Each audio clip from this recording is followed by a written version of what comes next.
The Reformed Gamers is brought to you 100% independent and ad-free thanks to our dear patrons over on patreon.com/reformedgamers to get yourself sweet, sweet perks such as uncut early access to the episodes, special episodes of the podcast, and more. Head on over to patreon.com/reformedgamers and consider lending support and joining the herd. Without further ado, let's hop into the show.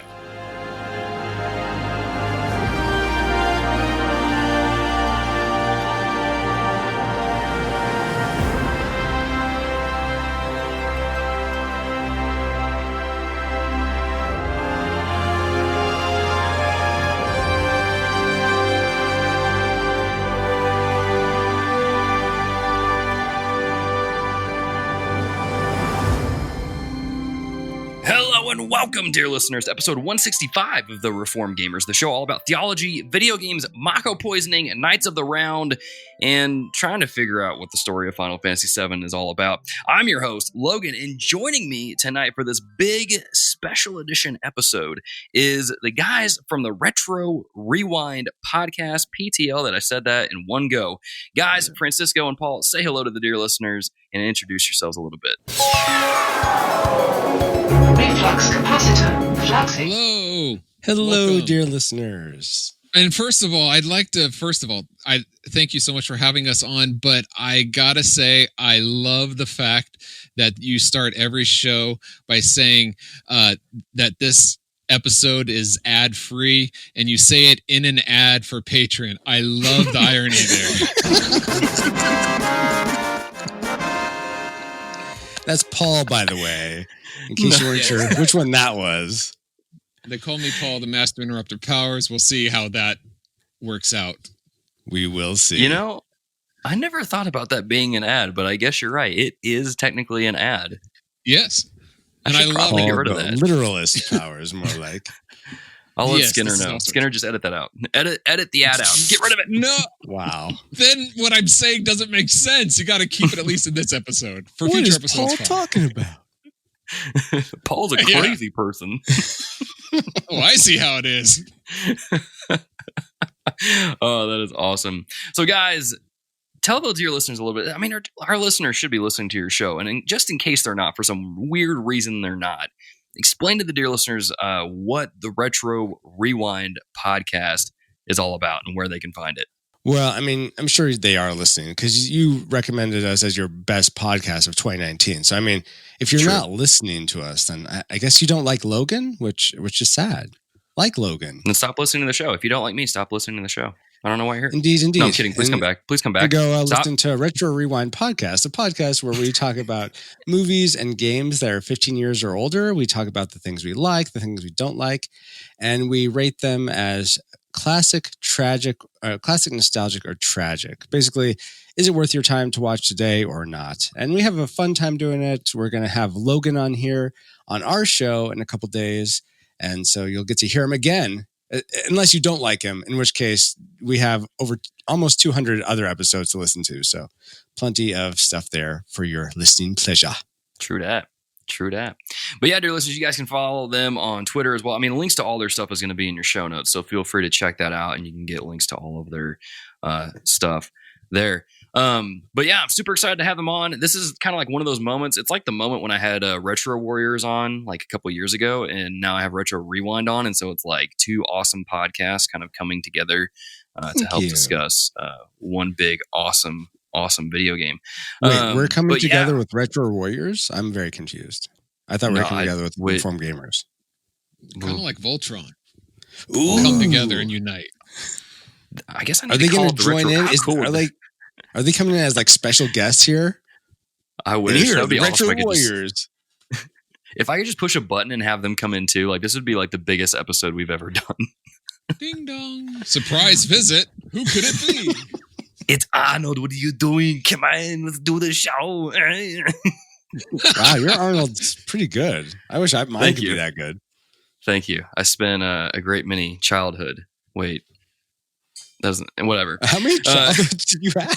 I don't know, dude. It doesn't matter. Get to the chopper. It doesn't matter. I do what I want. Come on, let's do Welcome it. to the Reformed Hindus podcast. Wait, the what? Because they Are you have trying not reincarnation. Is that reincarnation where you come back multiple times? Yeah. Yeah, reincarnation. Yeah, you got okay, it. yeah. So I'm saying it's the Reformed Wait, Hindu podcast. isn't that what you do? Have many childhoods.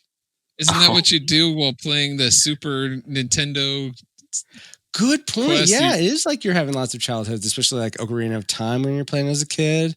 Boy and His Blob. Lots of games where you play as a kid. Yeah, good point. Right on.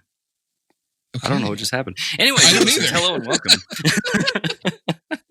But yeah, dear listeners, in case you guys don't know, we are doing a bit of a podcast crossover. We're having Retro Rewind over here on our show to discuss the kind of more theological, philosophical themes of Final Fantasy VII, and then I will be joining them on their show later on, and we'll be discussing like the game from the mechanics, gameplay, things we like, things we didn't like, giving it a rating if the game holds up and things like that. So you will definitely want to check out their episode as well. But a little bit of housekeeping real quick before we get into the show. As always, check out the website, thereformedgamers.com. We got new words are hard. We got new articles going up all the time. We got some new retrospectives up on Legend of Zelda: A Link to the Past, and then we have a Final Fantasy VII retrospective that should be live by the time this episode comes out.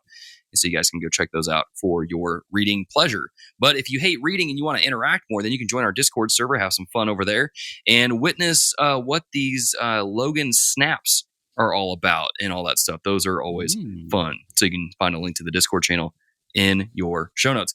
Also, follow us on Twitch, twitch.tv/thereformedgamers. You can follow us on there. We go stream mostly every Friday through Saturday and a variety of games. We've been streaming a lot of Animal Crossing lately, doing scavenger hunts, hide and seek. I'm going to try and do a fishing contest here pretty soon, and so you guys will want to join in on that. And then as always, if you want thought you're not supposed to answer those phishing emails. Oh, don't let them in on my secret ball. Okay, sorry. As you were. Yeah, see, Logan is the Nigerian king. Don't tell anyone. That's why he has that funny accent. Well, Wow. you know. Anyway, dear listeners, speaking of Nigerian princes asking you for money, if you would like to support us on Patreon, you can do so by going to patreon.com/thereformedgamers. But if you can't support us financially, we understand with the whole coronavirus thing going on, finances are tight. You can support us another way by going to your podcast app of choice, leaving a rating and or a review of the show, because that helps us out in a major way as well. So we appreciate all that you guys do for us. We appreciate you guys telling people about us. We appreciated the times that you would go into Chick-fil-A and force random patrons to listen to the episode. But I don't think there's much of that going on anymore thanks to the coronavirus. But anyway, let's go ahead and get started into the show with a little bit of what have we been playing. And guys, since you're the guest of honor, I'm going to let Paul go first, if that's okay, Francisco. I don't want to anger you. We know how much you like to be the first person. I will allow it this time. Oh, thank you. Awesome.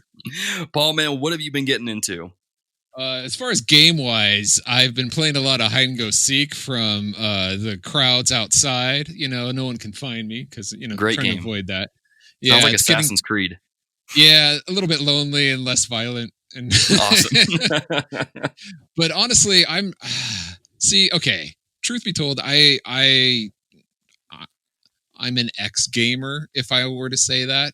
I used to play, hours a day back in the day, and because I need to make money to pay bills, I don't much anymore. So the latest games I've been playing are actually Final Fantasy VII, trying to so we can talk about this. So I have little things on my phone, but besides that, it's been Final Fantasy VII, which you guys should check out. Especially the new one coming out, because all the trailers and promos look fantastic. I would love to play that game. It's pretty good. The demo was insanely good. I was very surprised. See? But I'm sure all your listeners know that. True. If they don't, they should. Got to check it out. Except for the Xbox players, the PC players. Look, Oof. just play YouTube and pretend you're playing it. It's awesome. Just hold a controller in front of it like you're actually playing it, kind of like what we used to do to our little brothers growing up. I got you. Oh, look at that. You died. Oh, no, you're doing well. Look at that. That is awesome. That's awesome. You mean I wasn't the only one that did that? No, man. I did that to my cousins and stuff. It's pretty awesome. I'm pretty sure my dad did that to me, actually, at one point when we were playing Mario Brothers, now that I think about it. Probably. Anything Anyway. but quite the little ones, huh? Anyway, exactly, man. So just Yeah, Final Fantasy then? Yeah, for me. Fantastic. Francisco, what about you, man? Since I do streaming on Twitch as well, Logan, I play through several games, and I also just enjoy playing games on my downtime, which you will see when we get to what we've been reading. Not much because I do more gameplay. So I've been playing. I'm close to beating Ducktales Remastered. That's a game I'm playing on stream. A game I'm not playing on stream, but I've enjoyed a lot is Celeste. I'm close to finishing that one up. It's a good game. Yeah. Have you done the main mission and also the epilogue and farewell, like DLC, or how much of that have you played? So Logan? I've platinum Celeste, but I haven't done the DLC. Okay, so you really haven't platinum Celeste. I get it. I've also Okay. Believe me, folks, I can dish it out, but I can't really take it. Anyway, I tried playing the Darwin Project, which is a battle royale game, but I gave that up because it was just I don't know. I just wasn't really getting into it. Then I started revisiting a game called Majesty, which is an old game. I don't know if either of you ever heard of it. It's like a kingdom sim, a game where if anyone's ever played Dungeon Keeper, where you're sort of managing a dungeon and building all the rooms out for where demons and things are going to spawn. I'm sure all the listeners have played that game. No, but I mean, we've all been playing Doom. I mean, so it's all good. Anyway, this is like I guess a corollary to that, where you have a kingdom and you have to like build the blacksmith and the guilds for where the heroes are going to come from, but you don't control the heroes. You just facilitate them and give them the tools they need to go out and take out the bad guys, the mobs, and the castle enemies and stuff. So I'm just having a lot of fun with that, revisiting that because I played it like 20 years ago, but it recently went on sale for a GOG's spring sale. So got that. And then looking forward to some more Super Nintendo Classic next week. Right on. I feel like Skinner's probably... Go ahead. I was just trying to interrupt, go ahead. but I failed. Not let you go ahead. It's okay. Words are hard. Now I don't know what to do. No, go ahead. Okay. I totally forgot what I was going to say, so it doesn't matter. Awesome. Lame joke.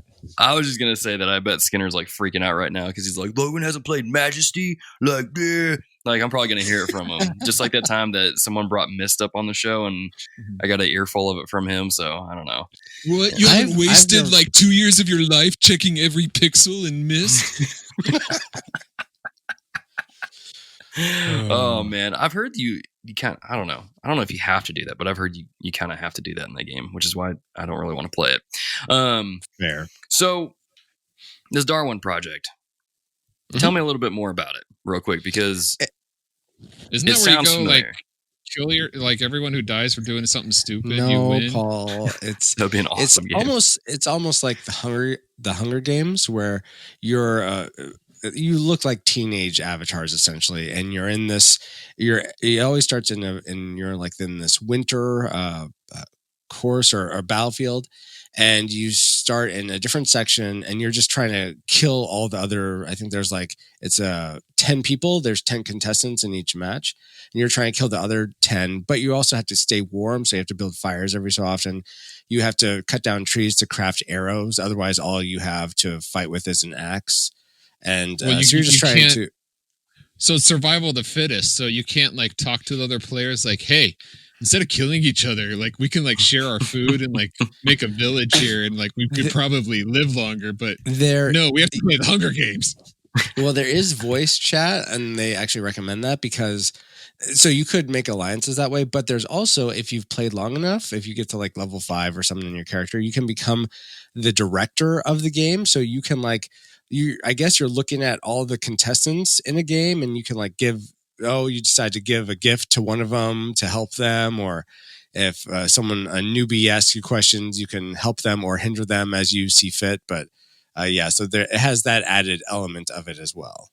So it's all Lord of the Flies. Sure, yes. So I tried playing it. It wasn't, for whatever reason, it just really, I was doing well against bots, but when it started being real players, I was like, oh, I'm so not good at this. So I'm like, I'm going to bounce. I can relate. I have this philosophy of I never play against people who are better than me, and so I try to avoid most multiplayers. So I probably, I don't know, I might play that. That sounds familiar. Like, I'm not going to play Myst because I cannot platinum in it, or at least it'd take too long. So I only do games and everything that I can do 100% or nothing. As my boy Adam says, ain't nobody got time for that. So I tend to skip a lot of games. That's fair. Does he also have bronchitis? He sometimes does, but when he does, he gets it and he just says, "Ain't nobody got time for that," and then he's instantly healed. It's pretty remarkable. Amazing. So as far as what I've been playing, then I am proud to announce on this show that I have obtained my 5th platinum for 2020, which is Final Fantasy VII on the PS4. Oh, congratulations! Wait, you played on the PS4? You cheater! I don't care. A plat is a plat, dude. All right. But yeah, the only thing I have to really say about getting the platinum for Final Fantasy VII is that Ruby weapon is a pain in the rear, even with all I don't think you're supposed to use that weapon there. What? Oh my gosh, I just got it. Not what I meant, Paul, but anyway, fighting the thing, even with the cheat code things, it's still insanely hard. So I did manage to beat it, though. I managed to do a combo of like the W summon where you summon 2 things at once.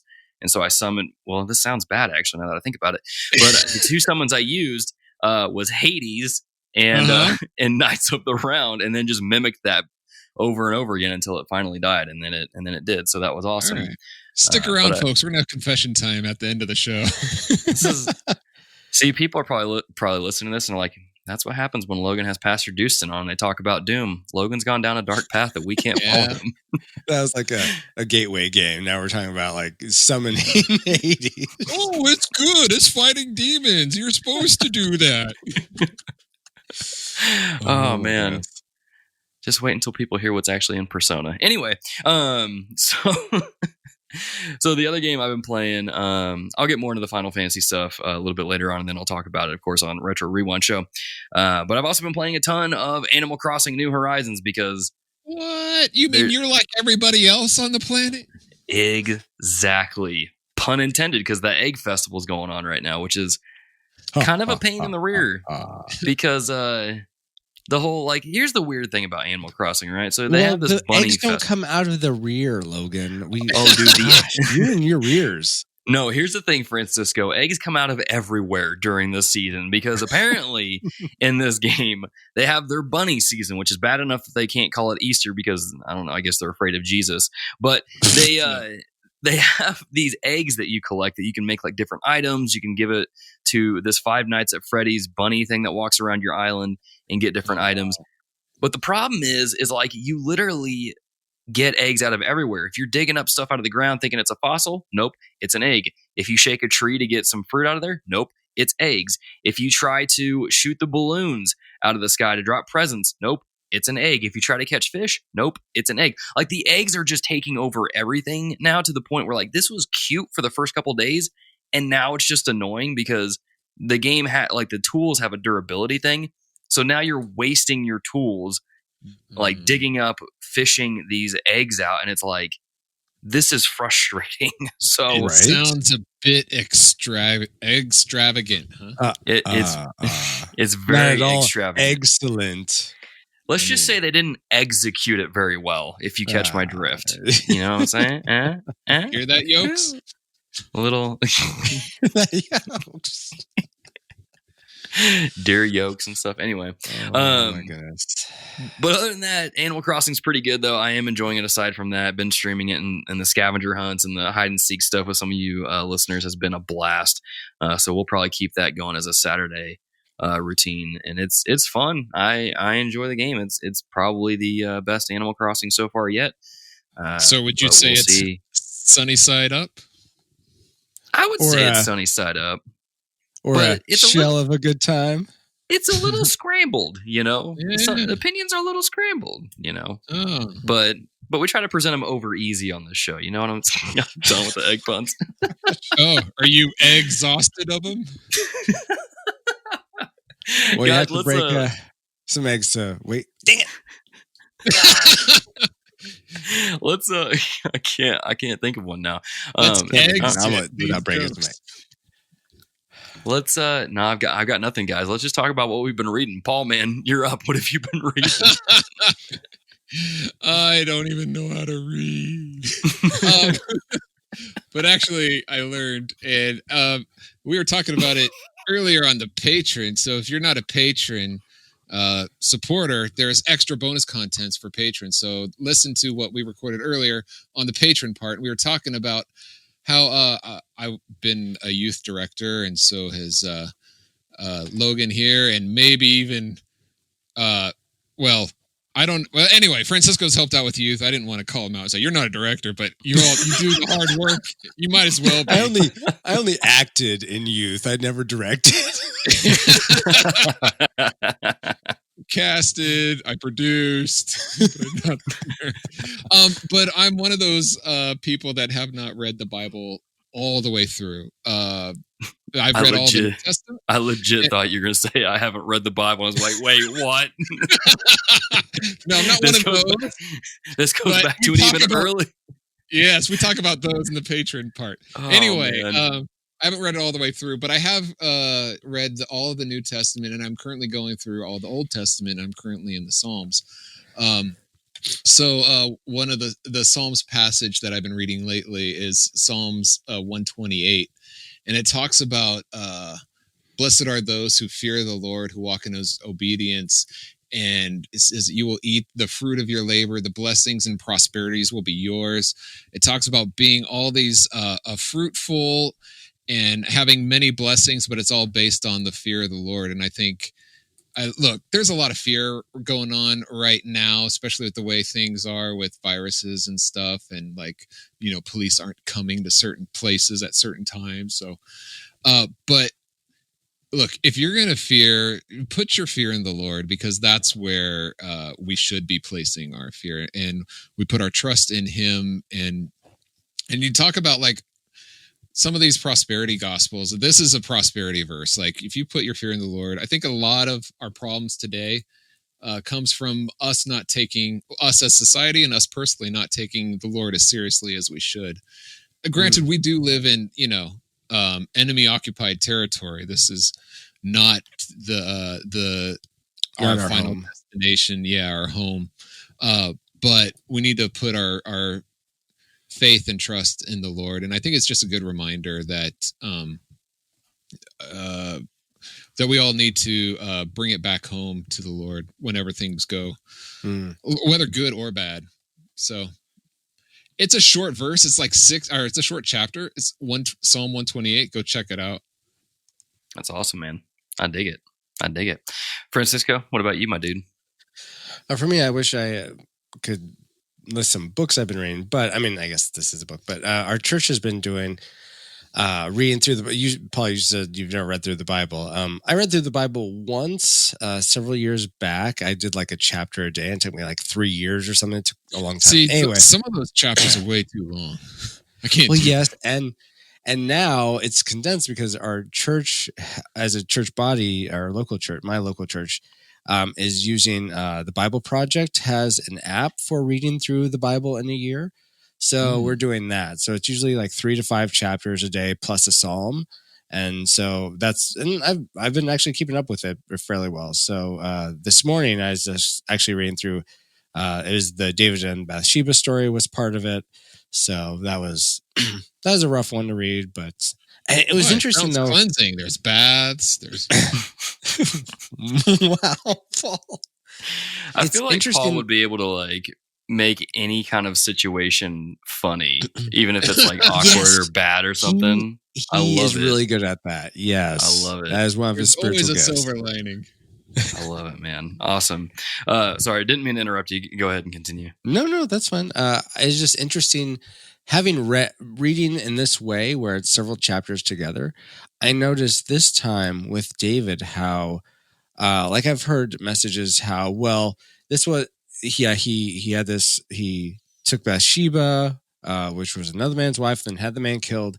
But his almost, you could tell his inner thought life of, excuse me, of sin didn't really start there. It was more back. And I heard a message once where it started back when he's just like taking wives and concubines, which was much more like the kings around Israel did, and not really what God's best would have been.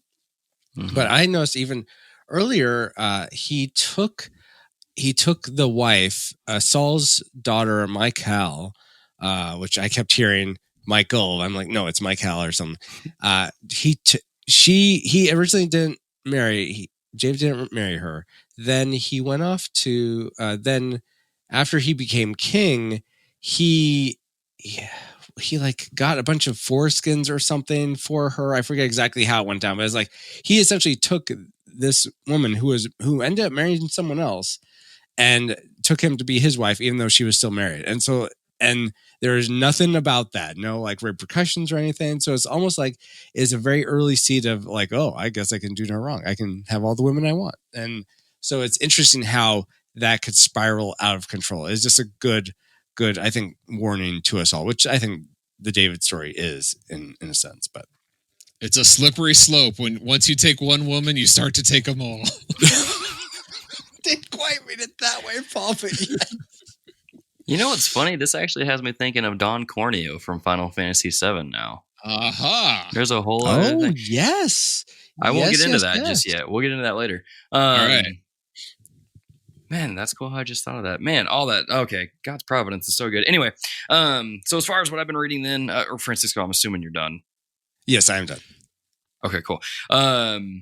So I finally got back into reading James Clear's Atomic Habits, which is a book that I put on pause a while ago and just didn't really pause books. Yeah, dude, it's crazy. There's these two bars that you push and the book just stops. It's wild. I guess I should check out that Audible. But it's a pretty good book, and I mentioned this the last time I brought it up on the show, was that it's funny how, because here on the show we say that everything has a worldview, and they are always borrowing from the Christian worldview. And man, just the more I read James Clear's book, I'm like, yeah, this dude is clearly borrowing from the Christian worldview, and he may not even realize it.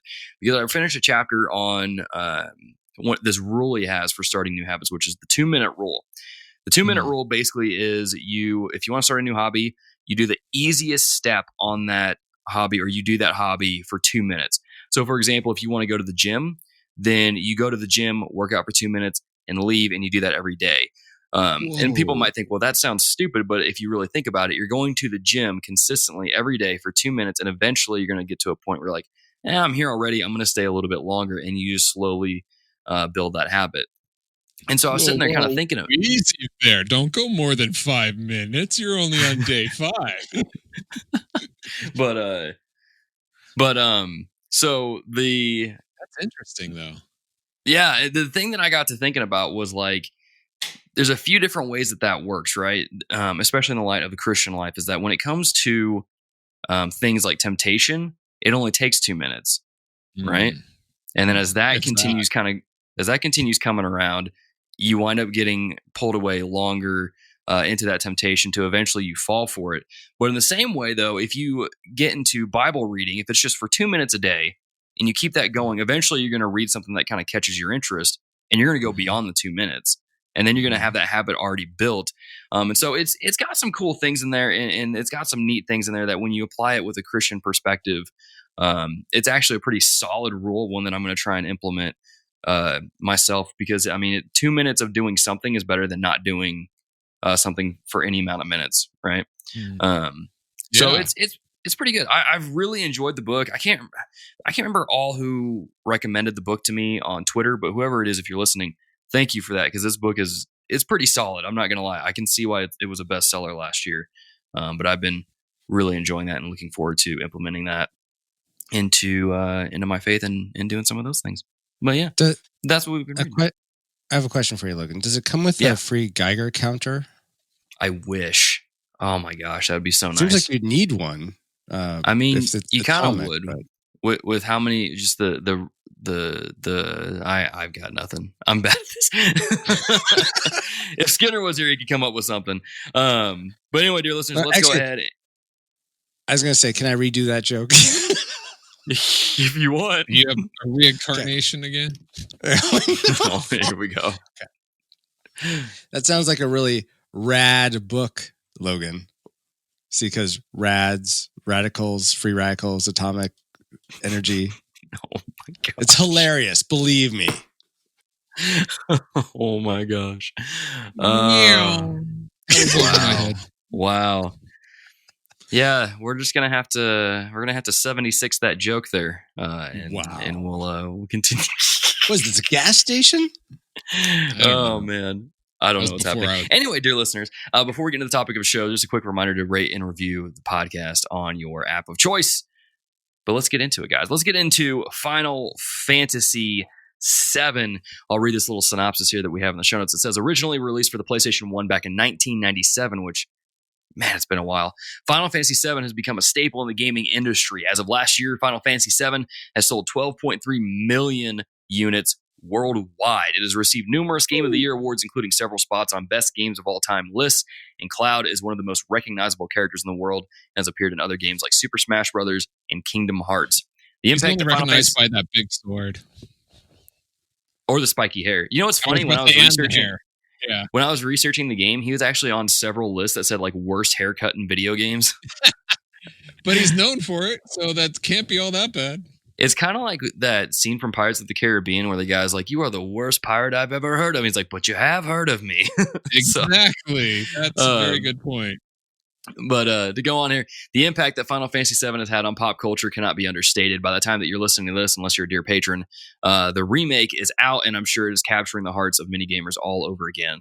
So we're going to take some time to discuss really the game, some of its themes, and maybe some of our favorite summons or things about the game. I did put this out to the dear patrons and really just all of the dear listeners for some responses, just trying to see kind of where what your experiences were like with the game, what you think of the game, and things like that. So Alex Castellanos writes in on our Patreon, and he says that I remember I often would stay over at a church friend's house in middle school. A church friend's house. Churches have friends. Anyway, sorry, I'm thinking like Paul now, just like making jokes. Well, I was amazed that a middle schooler owned a house. That was There it is. Alex continues on. He says, upon visiting one weekend, he showed me his new game, a weird turn-based, spiky-haired movie and game in one. I had never seen anything quite like this. He let me start a save from the beginning, and I was absolutely hooked. I went over and played a few more times before going home and telling my dad that I knew exactly what I was going to get next time I had money for a game. Sad turn of events is that by the time I went to buy Final Fantasy VII, a new game called Final Fantasy VIII was already out, and I thought, this must be even better, right? Oh, man, I'm sorry, Alex. I defended that choice and opinion for about 20 years since I did love the game, but finally relented after playing Final Fantasy VIII Remastered this past year. Final Fantasy VII will always be the game that taught me about RPG mechanics, and I love it for that. And then Micah Hendrick also wrote in and said, I bought my PlayStation 1 a month or two before Final Fantasy VII came out, and it was all the hype. So I rented it to see what all the fuss was about. I had never played a JRPG before and didn't realize the time commitment I was getting into. It's a beefy game. I proceeded to rent it back to back 3 more times. That's awesome. Whoa. Before I realized that I ought to just buy the game before I waste all of my money on rentals. Man, I've been there before. I know how that is.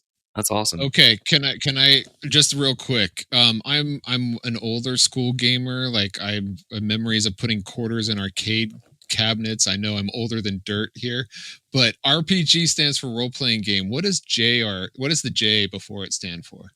Japanese. Oh, so he played the Japanese version? How do you know what was going on? He must know how to read Japanese. It's the style.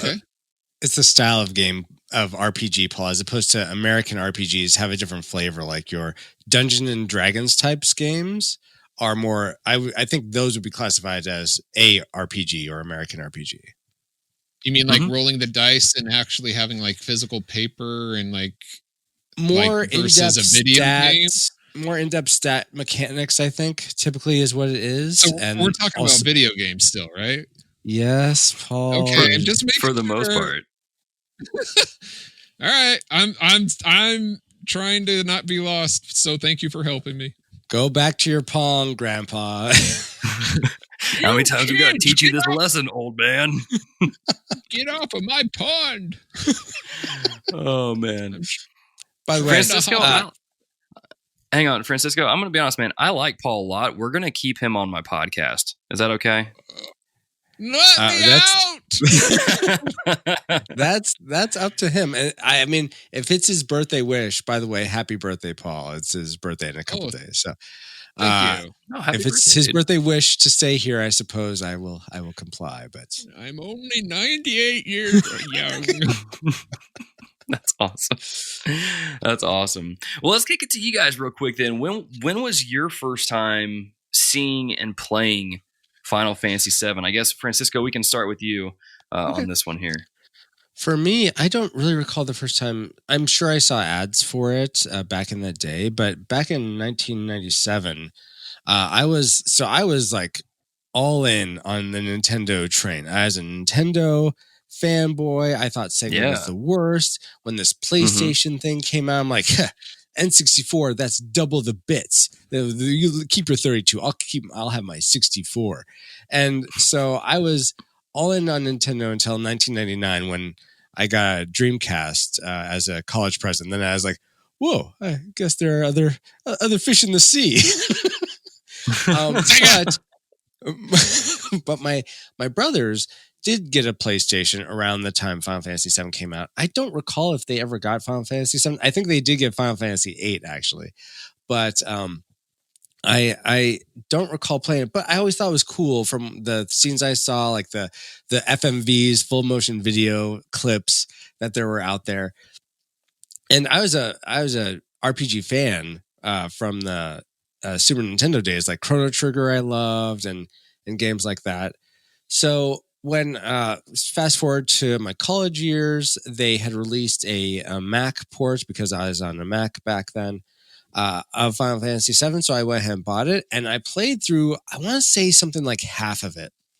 I don't know exactly how much. You get to the point where Red 13, who's the lion character in Final Fantasy VII, he's on an island, I think. I think you go back to where his home is. I think that's what it is. And that's as far as I got. For whatever reason, I just stopped playing after that. Maybe World of Warcraft came out soon after or something, but I remember that's as far as I ever got with it back in the day until I started playing it again for this time. Right on. Because you were playing on a Mac. Yeah, that was the problem, Paul. No. Well, I first heard about this game back when I was I was in college as well. And honestly, this is dating. Well, no. Anyway, I was about to say this is dating me, but that's like going out, taking myself out to a restaurant. No, I saw ads the same way, but the Super Nintendo was my last console that I was basically playing games. Now I had Game Boy, and I had gotten every iteration of Game Boy ever since I stopped at the 3DS because it just consumed too much of my time. So I did play some of the earlier Final Fantasies, like 2 and 3 on the Super Nintendo, and I didn't play the later ones. I still haven't, except recently for the Final Fantasy. I did play a little bit of which one did you do? Final Fantasy 4 or 6? I get them mixed up. Depends on what country you're in, right? 6. Yeah, it's 6 in the world, 3 in the States. Okay, so I did play a little bit of that this last year. And I've played Final Fantasy VII for the first time. I downloaded it on my iPad and played it that way for our review here for our mega crossover podcast episodes here on the Reformed Gamers and the Retro Rewind podcast. That's awesome. I think my first experience with the game was, I remember going over to a friend's house and seeing him playing it on his PC.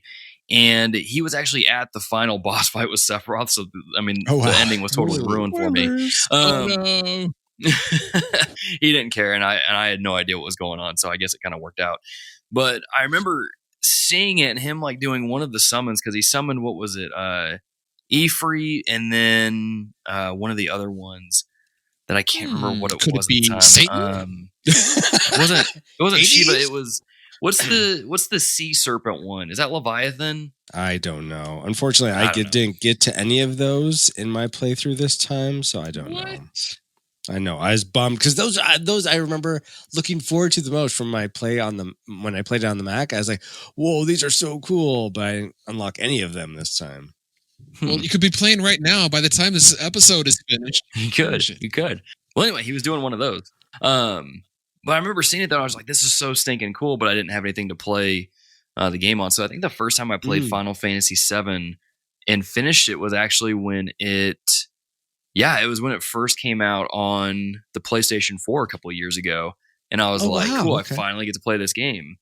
And back then I remember playing through it and enjoying it. I was like, man, the combat's really good. The materia system is awesome. I love it.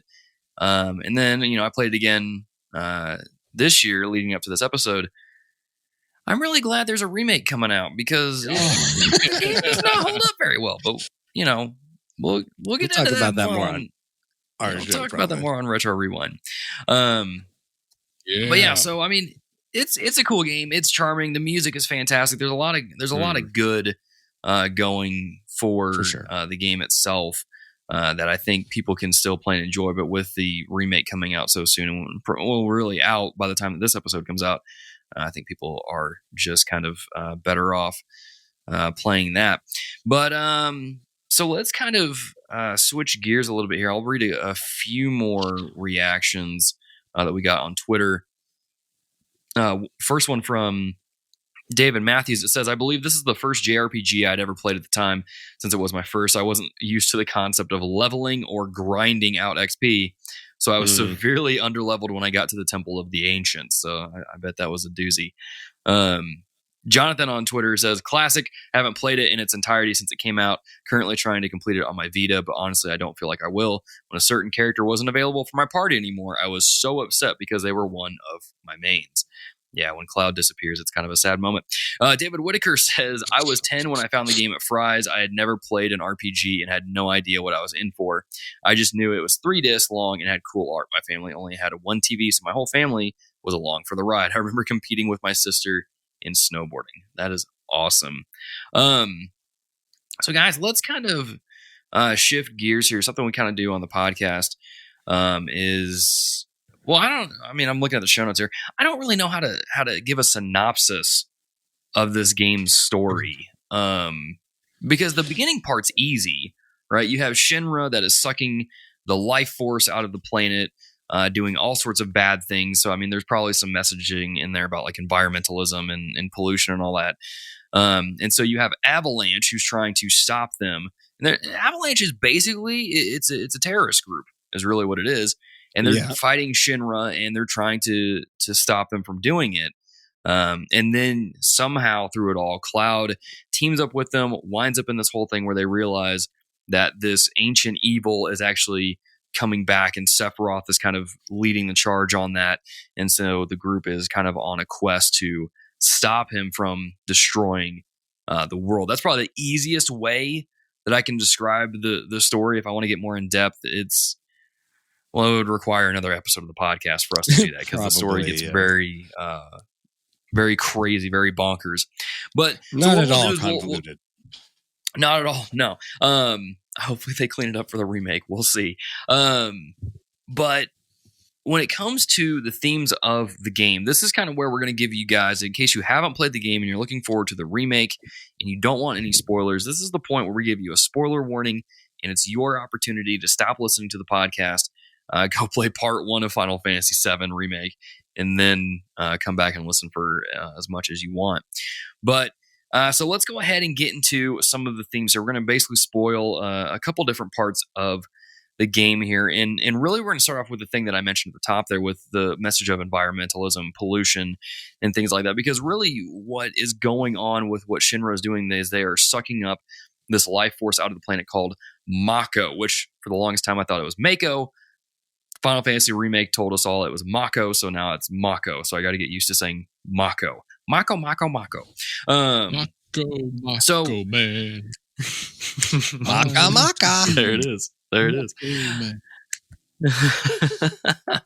So when it comes to playing the game and we see this theme, I think immediately we think of this theme of, especially when we go back to Genesis, when we as humans are given authority over Earth to a degree that we are to subdue the land, to have authority over it, to take care of it, and things like that. So I think that would be a good place to start. I'm not trying to go all green energy or anything on this podcast, but I think it's a good place to start because it is kind of the first thing that you're really faced with in the game. So, guys, what do you think of this theme when you're first faced with it in the game? Paul, let's go with you first, man. What do you think the Christian view of it is versus what the game's view is? Christian view is at the beginning, God tells you to conquer the earth and take dominion, which is exactly what the game is doing. So, yeah, there's a sense. It made me think of Conan here.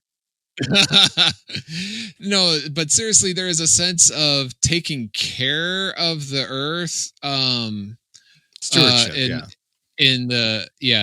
thank you. That's an excellent word. Good stewardship of taking care of the earth from the Christian perspective. But in the game, it appears to be almost an exploitation of take what's mine kind of thing. So it's I would say one is more aggressive. Let's put it that. I think that's a safer way to approach it.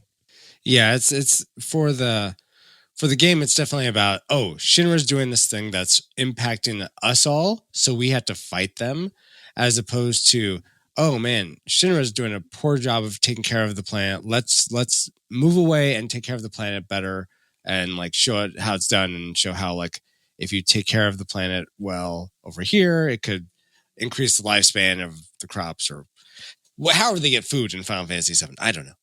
So you're saying they should have did like Pauly Shore and created a biodome on the other side of the planet? Yeah. Is it Stephen Baldwin in Biodome? Yeah. Get Stephen Baldwin, that character. I'm sure he's in here in this game somewhere. And then go make a biodome. Wait, and Cloud has blonde hair. So does Stephen Baldwin. What? They're like the same. So yeah, I mean, I guess so. To sum it up, I think Christians, if Christians were in this game, I think it makes sense for them to be more pacifist and leave Midgar, go somewhere else, whether it's to Calm or some other region, and actually take care of the planet. And I don't know what a Christian way of taking care of the planet would necessarily look like. Well, it wouldn't be sucking up all the resources. It'd be more like sustainability and stuff like that. But actually, now that I think about that, that's, I guess, more of a sort of pacifist way of doing something. But what happens if, so Shinra's sucking up all the Mako energy from the planet and you're living on the planet, so maybe there should be some sort of retaliatory response, or I don't know, maybe is that a form of self-defense? I don't know. I guess, I mean, you're bringing up some good things. It's kind of got me thinking, because, I know a lot of people tend to use the whole love your neighbor verse in this time, but but there's a time for peace and a time for war. This is exactly it. So that's the thing. I kind of struggled with the beginning of this game in that regard, because here you have a company that is literally destroying the planet, and then people are just kind of just sitting by and letting it happen, except for Avalanche, who's trying to do something. I'm not trying to advocate for people to go out and fight and all that, but I don't know. I find myself kind of sympathizing with Avalanche a little bit here. I get why they're fighting. They're not doing it for money. Or anything like that. They're trying to stop this evil corporation from destroying the planet. So I don't know. I think what bothers me about it is their attitudes about it. They're not like, hey, we got to save the planet. They're like, hey, I'm doing this, and you guys they're pushing each other around. It's like bullies fighting other bullies rather than Captain Planet and the Planeteers coming in to rescue. Earth, fire, wind, water, heart, go planet. I love that he just recited that entire thing. That was awesome. Captain, I was about to say, don't get him started. He's a hero. Gonna take pollution down. All right, copyright infringement. I was going to say, we're about to get copyright. I I'm going to be honest. I don't have a very good answer for this because, like, this is one of the reasons why we haven't really covered a game like Call of Duty or Spec Ops: The Line, because I don't have a very good answer when it comes to these kind of things. I understand the pacifism argument, but I also understand the whole like trying to protect people argument as well. So I don't know. And this is the same thing that I had. Like it's different than what it is in Final Fantasy IV, because in Final Fantasy IV, it's very clear that that kingdom is evil. The guy that's leading it is evil, and you as Cecil have to stand against that. Here, it's not quite as easy. It's more of a moral conundrum that it's kind of hard to really figure out where it is you want to come from, you know? So. Yeah, especially when you have verses like from First Peter chapter 3, and I'm reading the New American Standard Bible. He says, this is verse 8, to sum up, all of you be harmonious, sympathetic, brotherly, kind-hearted, and humble in spirit, not returning evil for evil or insult for insult, but giving a blessing instead, for you are called for the very purpose that you might inherit a blessing. So it's I struggle with it too, because then I don't have this pulled up, but there's a chapter where Jesus tells his disciples to go and buy swords, and it's like, so obviously there's some instances where you're going to need a sword. Wait, otherwise you would need to buy. There's a Bible verse where Jesus tells his disciples to go buy swords? Oh, I will, you know what? Maybe I am totally inaccurate. Maybe that's in the Apocrypha. So I will check that. No, it's in there. It's in there. Okay. But yeah, I will check. I know he says, like, when he sends out the disciples, they're like, you don't go back for like bags or whatever. When he sends them out to go do works, he's like, you know, we have no place to raise our head. It doesn't matter. You'll be provided for. Then on the other hand, wait, Jesus, I'm Googling this. So go ahead. Yeah. So that's how they wind up. They wind up cutting off that guard's ear in the garden. Yeah. Luke, I thought Peter just happened to have a story. Luke 22, 35 through 38. It looks like it is. Let's see. And he said to them, I believe he being Jesus, when I sent you out without money, belt and bag and sandals, you did not lack anything. Oh no, that's not the right verse. I was about to say that's what I was talking about. But all of that, though, it centers around this idea of self-defense, which there's nothing wrong with. And I guess you can kind of make an argument that what Avalanche is doing is self-defense, but I don't know, man. I mean, obviously, Avalanche, Barrett and them, they're not Christians, so obviously they're not going to operate under the same perspective that we are. Yeah. But I don't. This is iffy. I don't like this topic anymore. Let's switch.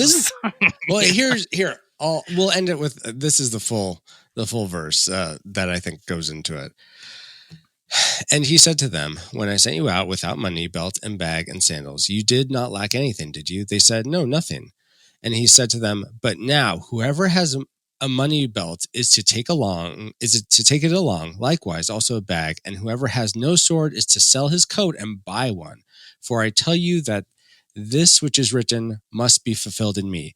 And he was numbered with transgressors, for that which refers to me has its fulfillment. They said, look, Lord, here are 2 swords. And he said to them, it is enough. So there you go. So weird, because he also said, who lives by the sword dies by the sword. So is he saying, all right, it's time to die? So I think that's more like, I mean, I think that's more like against those, like, you know, those who, oh man, I just lost the verse. It's like those who love violence. Something about loving violence is not good. I think it's in Psalms or Proverbs. Yeah. I think if you're to live by the sword, and that means like that is what you live for, and that's not really what we do as Christians. Mm-hmm. But like the thing I keep coming back to is the whole idea of self-defense. But Francisco, I feel like you got something to say there. I think from the little reading I have done on it, I haven't done extensive reading or anything like that. So I'd love to hear, dear listener, if you're an expert in this, please let us know in the Discord or anywhere. We'd love to get your take on that. But I think there's money to be made there too with like disciple swords. Oh my gosh.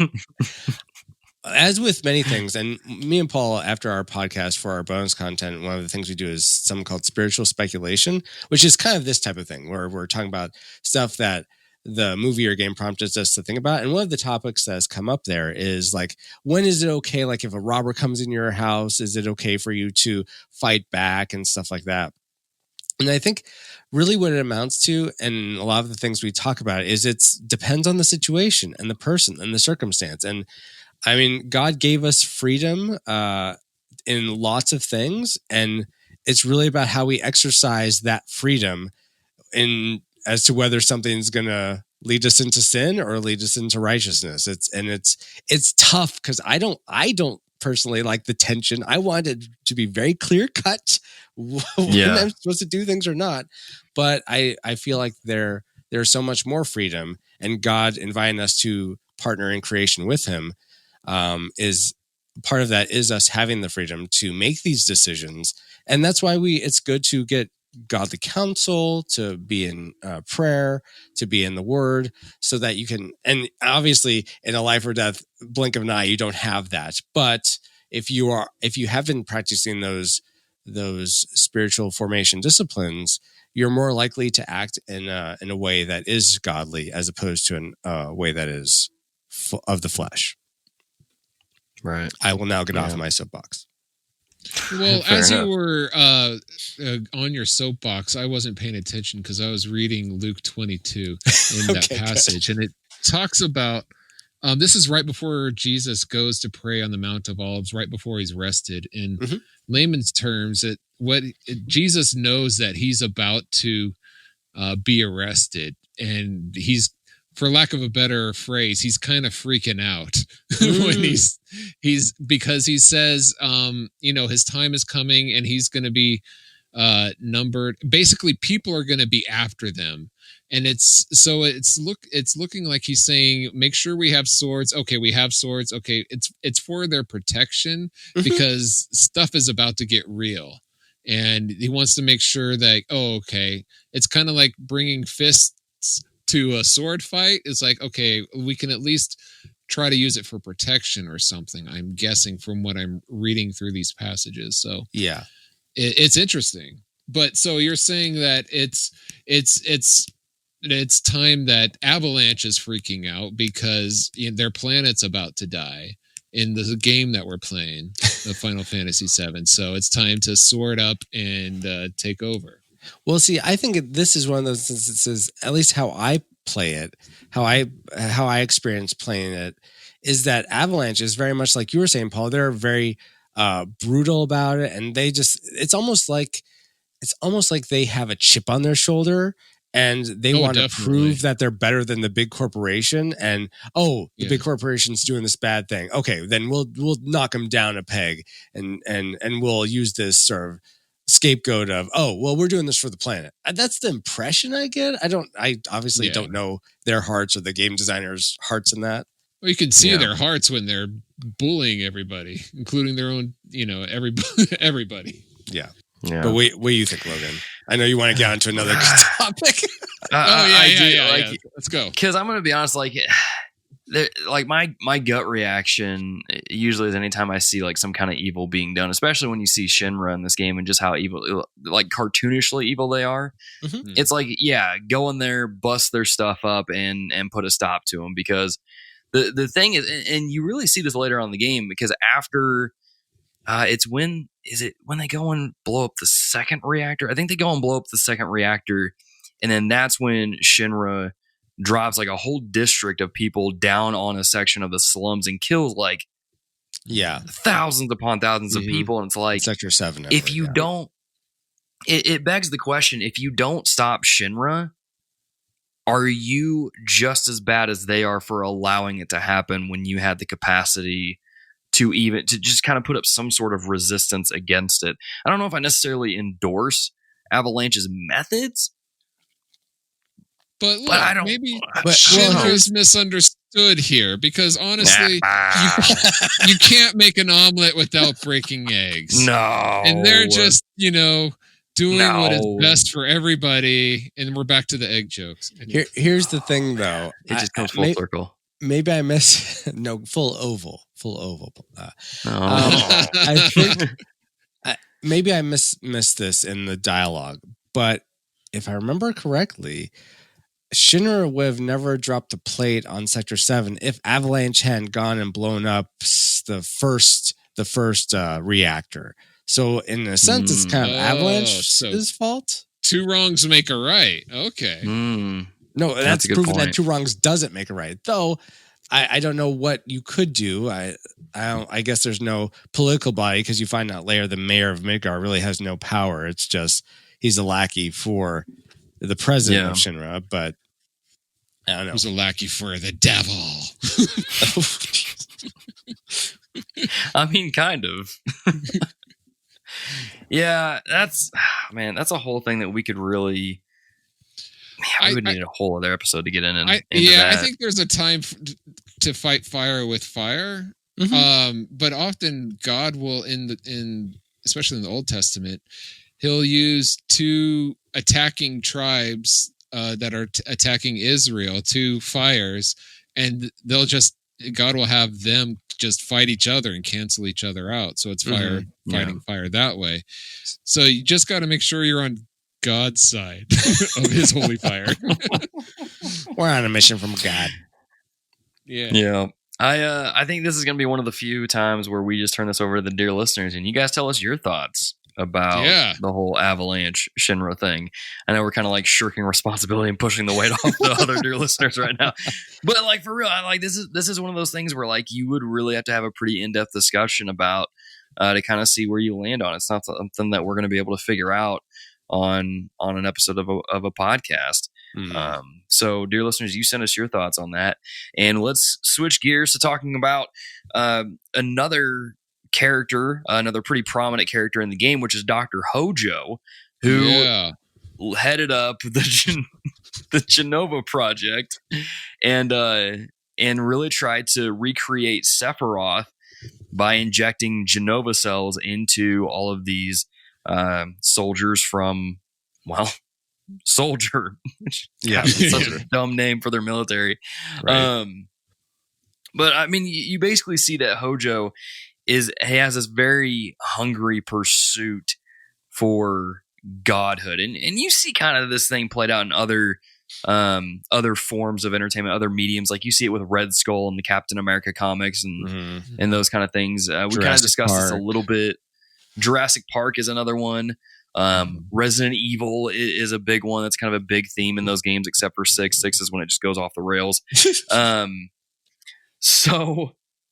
So when it comes, I mean, it's pretty clear that this game shows that the pursuit of power is not good, because basically what Hojo's trying to do is have this super powerful force. He's trying to obtain godhood, and we always know that's not a good thing to really go after because of what it normally does to people. But at the same time, you kind of have to wonder, though, because there are people that are trying to genuinely make life better for people through science, through technology. But in so doing, you see little glimpses of kind of going down that path, and you almost wonder, like, kind of like how far is too far with that kind of thing. So when it comes to that, what do you guys think about that? I think Jurassic Park is a pretty good one because, at the time they're just trying to recreate a park. They're trying to recreate some part of our history and allow us to learn. But there's some really bad effects of it. And especially you see that with Dr. Hojo and the Genova cells. So I don't know if you guys have anything to really add with that or to throw down in there. But Francisco, let's go with you, man. Well, this is something I struggle with in terms of like God is in himself creative. And I think one of the ways we bear his image is through our own creativity and how we, like we were saying before, we steward this creation that he's put us in, and how we use our own creative energies to make new things. And sometimes I know it's silly, but I do have this image in my head of like whenever like we we like when a new podcast is started or a new stream or someone makes a painting or someone makes some music or something that it's kind of or a dinosaur or not quite there yet, Paul. That is not a new thing. No, but when we use our talents to create something, even though it's might as well be a 3-year-old scribbling on a paper compared to like, I don't know, Van Gogh or something. That's like how our best compared to what God can make is like that 3-year-old to a Van Gogh. I think that God still smiles as children says like, oh, look at what you did. Oh my gosh, I'm so proud of that. Or I really delight in that. And at least that's something I try to remember because I actually struggle with having that picture, but I think that is the truth. Isn't that cute? Dr. Hojo and his pursuit. Oh, I'm not there it's yet. Really Let me finish. Anyway, but in what I find hard to coalesce or to sum up to equal out is that okay? So we have this creativity, but how? Yeah, like you were saying, Logan, how far is too far? Like, should if we get to the point where we can gene splice, I don't know, a reptile into my body so that I can regrow a limb.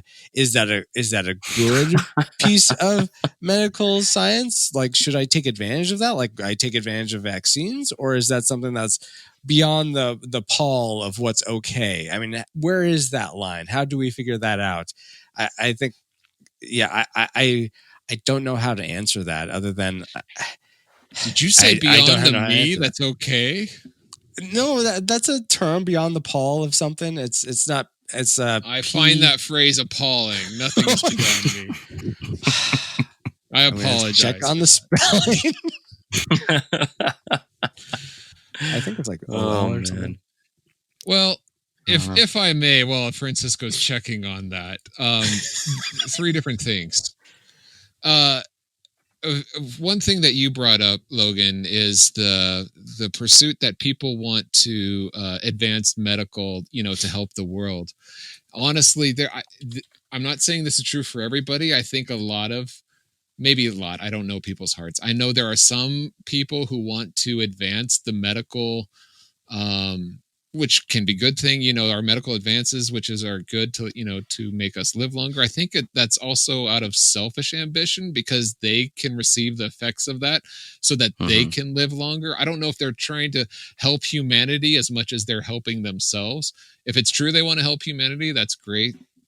But going back to the pursuit of power and is that bad? Well, and what's the limit of that? I honestly think we have to go further into the root, into the word pursuit.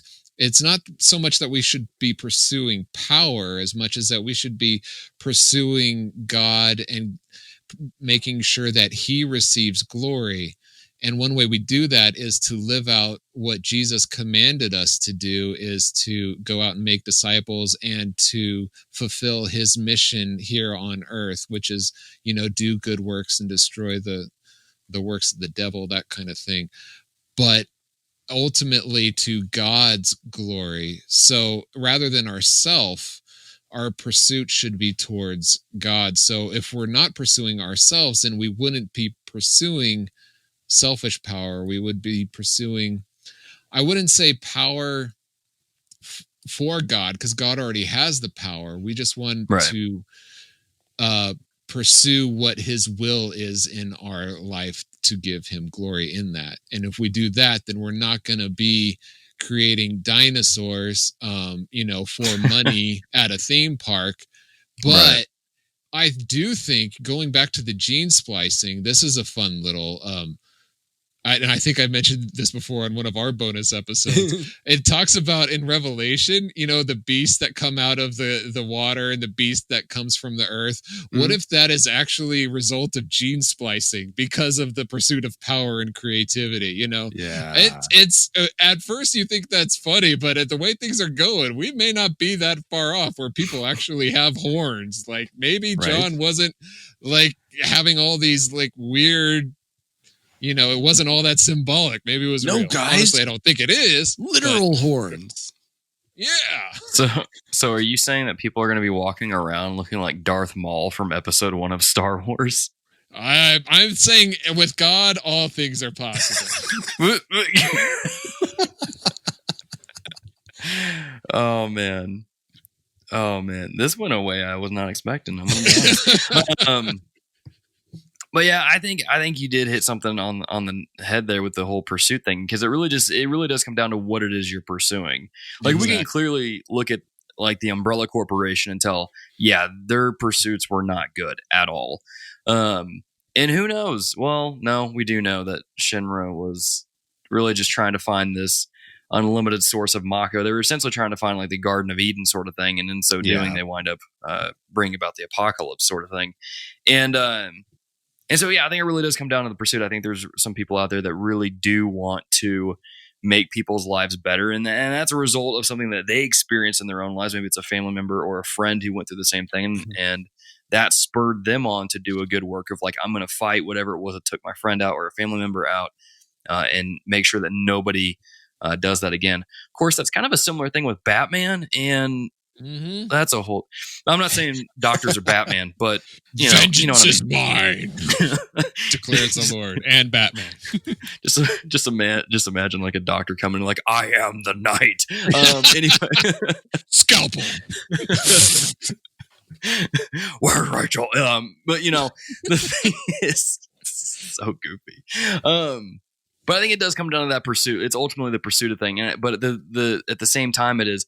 I think if someone's heart is not regenerated by God, then the good that they do, it is only self-serving. It's not serving to God, if that makes any sense.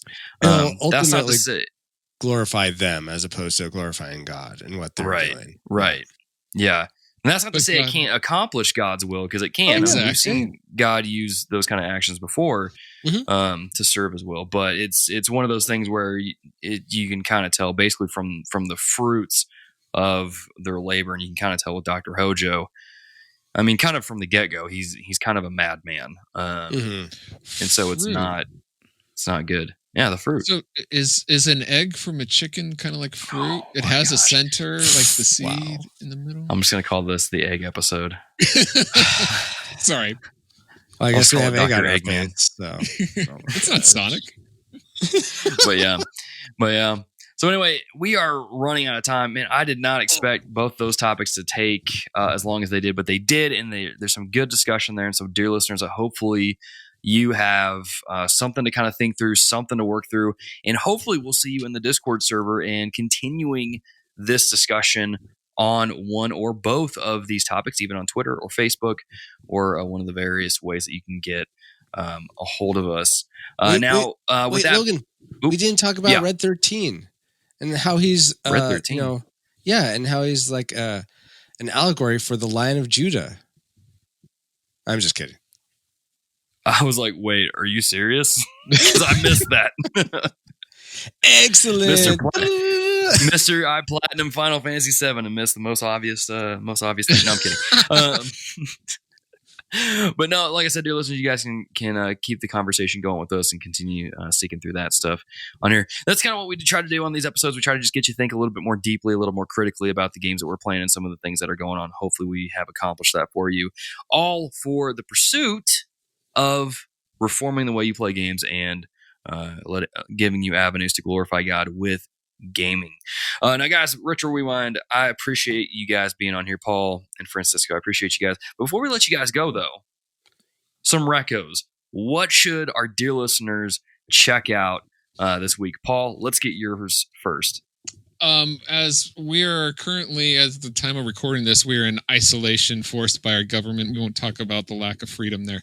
But while you're stuck at home, we like to watch movies. And one of the movies that I saw right before the theaters closed was I Still Believe. It's the Jeremy Camp movie, life biopic, basically.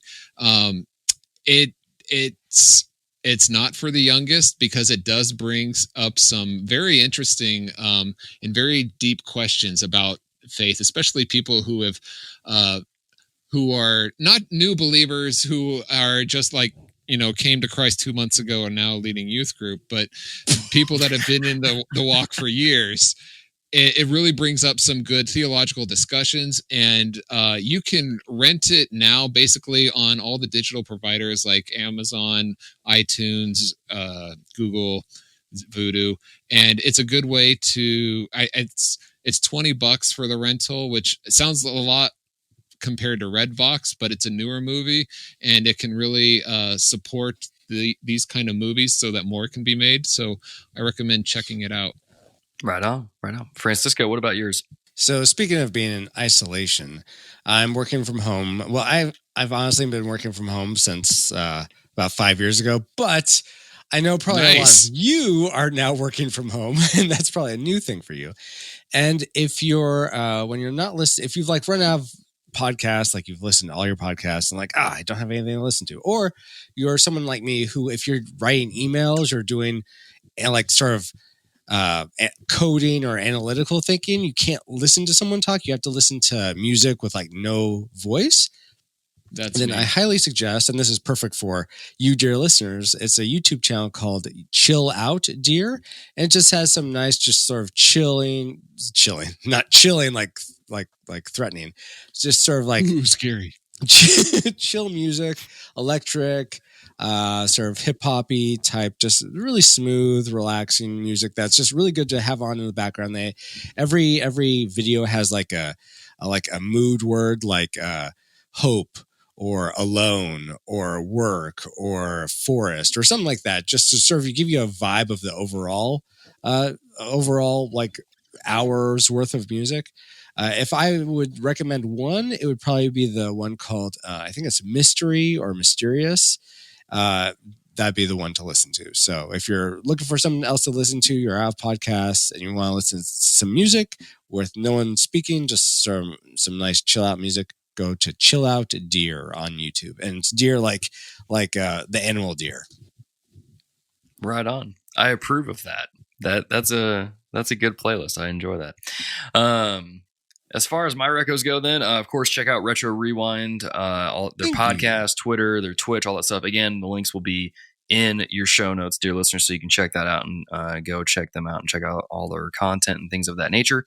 Greatly appreciate them and the help that they have. Greatly appreciate them and the help that they have like done with our show, and it's kind of going back and forth, getting a network with them and know them a little bit better.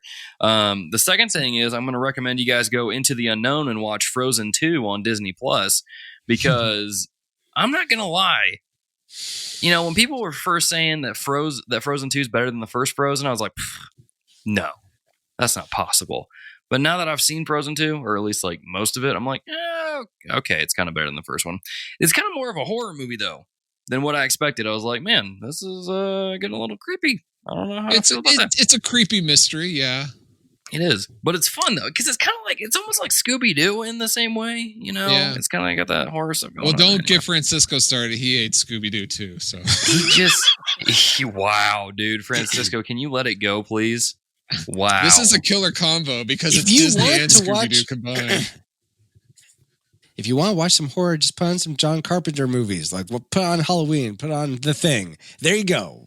Why waste your time watching Frozen or Frozen 2 or anything like that? You want to watch a good Disney movie? Watch Moana or Hunchback of Notre Dame or the original traditional animated Aladdin. Those are some good ones. Thank you very much. Mic drop here.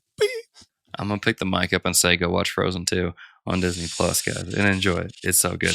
Also, if you're looking for stuff to play, pick up Animal Crossing if you have the Nintendo Switch. If you don't have a Nintendo Switch, I guess I don't have a reco for you, but if you have a Nintendo Switch and you haven't played Animal Crossing yet, go check it out. I know with the whole social distancing and all that stuff, you probably can't really go out to the store. That's why I've been banging the buy digital games drum for the last couple of years. That way it downloads to your system. You can play it whenever you want, and you just don't have to really worry about switching out cartridges or discs or anything like that. Physical media is dead. This is 2020. Let's go into the digital age. I feel like I just ruffled some jimmies and upset some dear listeners, but that's okay. That's what we tend to do. Anyway, words are hard. Yeah, those are my 2 recos and all that stuff there. And oh my gosh, one of the fun perks of having a live Google Doc thing is people can edit it at any time. And just, but anyway, dear listeners, if you like what we do at the show and you want to lend some financial support, you can go to patreon.com and lend your support there. But if you can't support us financially, we get it. You can leave a rating and review of the podcast, of the show, on a variety of podcast apps.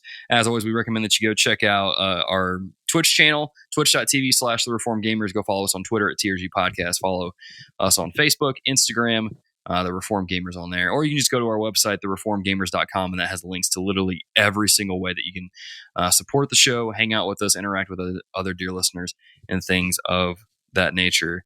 Paul, Francisco, thank you guys so much for joining me on this Thank episode. you I so appreciate much, you guys Logan. greatly. Yeah, I appreciate Yeah, you. thanks This for has been having an us. awesome time. Yeah, man, for sure. Well, dear And- listeners, and I just want to say, if you want to check out Logan over on our show, Just talking saying. about the sort of just the general likes and dislikes of this game. Did we like the music? Did we hate the gameplay? Come find out at retrorewindpodcast.com/199, and that'll be out There you a go. couple days after this episode drops. episode 199. Mm-hmm. Man, I should have Missed waited it longer so we by could have hit that episode much. 200. Dang, dude. Oh, man. Maybe I'll delay this episode so we can force you to do. I'm just kidding. Anyway, dear listeners, go check out that episode. It's going to be a lot of fun. But until next time, be a dear and keep it locked here. We'll catch you later.